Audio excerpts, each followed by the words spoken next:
Animal rights activists consider it a victory. Stephen Smith reports.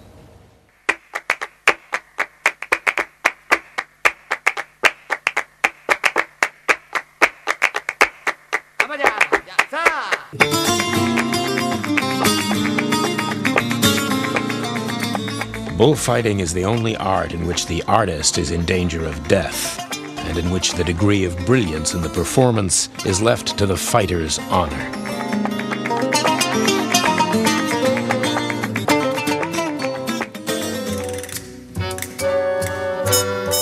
The American novelist Ernest Hemingway travelled to Spain in the 20s and 30s and watched bullfights. He wrote them up in his famous account, Death in the Afternoon. He was a fan, an aficionado, but he was honest about what he saw. I suppose the whole bullfight is indefensible, and I should not try to defend it now, only to tell honestly the things I have found true about it. However squeamishly you approached the pages of Hemingway, if at all, his book and bullfighting itself seemed to say something about Spanishness, something of the centuries. But the Spain Hemingway documented is disappearing, it seems.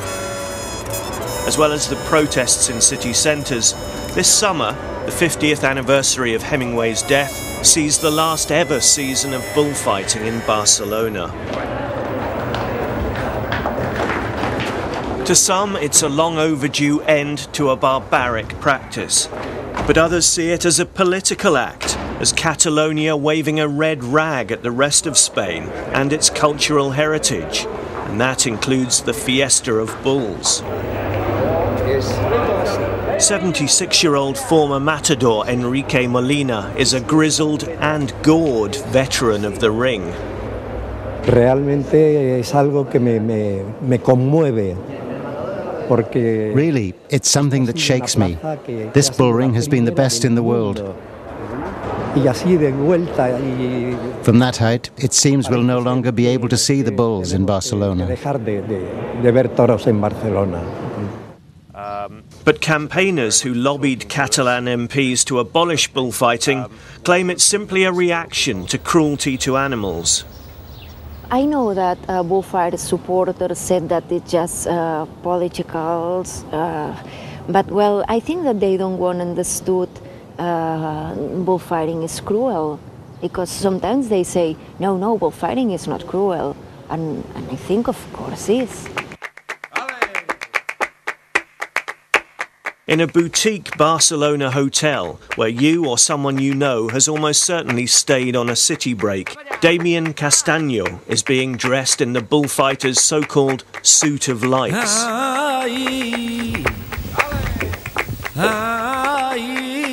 He's 19, painfully slight, and about to face a bull weighing just over a ton. These moments are difficult because you're an hour from playing with your life, and also beautiful, because whenever you dress up in the lights, it's a beautiful feeling.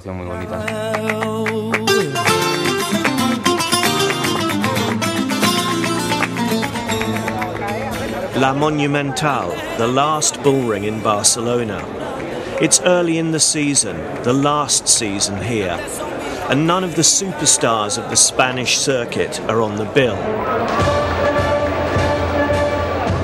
All the same, only a fifth of the seats are occupied. This was once a staple of Spanish TV.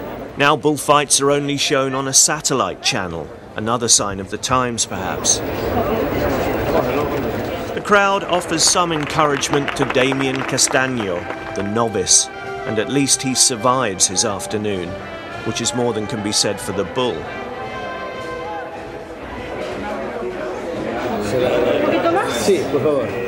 Rosa Gil is the widow of the last man to die in the bull ring in Barcelona. His name was José Falcón, and he was killed back in 1974. And we said, listen to me, I think I love you. He said that? Yeah. Yeah. Her restaurant used to be a kind of canteen for bullfighters on the tour. But it's quieter these days, she says.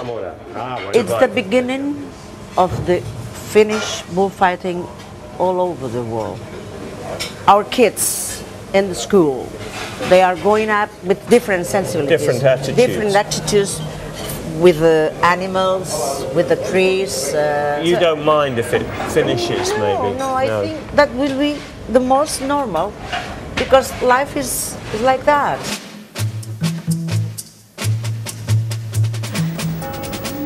At his splendid medieval palace in Barcelona, the president of Catalonia is proud of his government's independent spirit, but he insists this had nothing to do with the bullfight ban. It's not related to the Spanish issue or the Spanish feelings and so on, because don't forget that the bullfighting tradition is very old in Catalonia. Isn't that all the more reason for keeping it? Why upset those people, perhaps a minority, who are in favour of it? Well, because I would say that the society has a certain evolution, a cultural evolution. And at the beginning of the 21st century, some rights are more respected than some decades ago, even rights for the animals. That cultural evolution sees Catalan society turning away from bullfights and turning out to see its football club. Barcelona is owned by its 150,000 members, and it looks like all of them are on the streets to greet the team ahead of this weekend's Champions League final. These are the true heroes of the Catalans, the players of Barcelona. They're celebrating topping the Spanish League tonight and hoping to put Manchester United to the sword very soon. Congratulations on the league. Thank you. Stephen Smith, BBC Newsnight. Nice to meet you. Could you describe for me the unique relationship between this football club and the people of Catalonia? Well, the people who was born here love this club.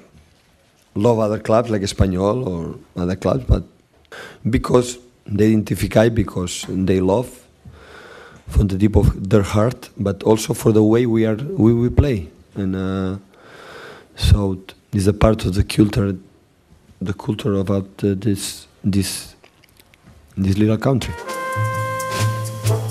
So football eclipses the bullfights, and this shopping mall in Barcelona has been converted by our own Richard Rogers from a 15,000-seater bull ring. Hemingway must be spinning like a matador in a tight spot. Replacing the blood-soaked and pheromone-drenched arena with sweet-smelling boutiques is adding girly insult to injury, at least as far as the true aficionado is concerned. The fans claim Catalonia will no longer be truly Spanish after the last bullfight here this summer. But others in Barcelona say it's part of a change that the modern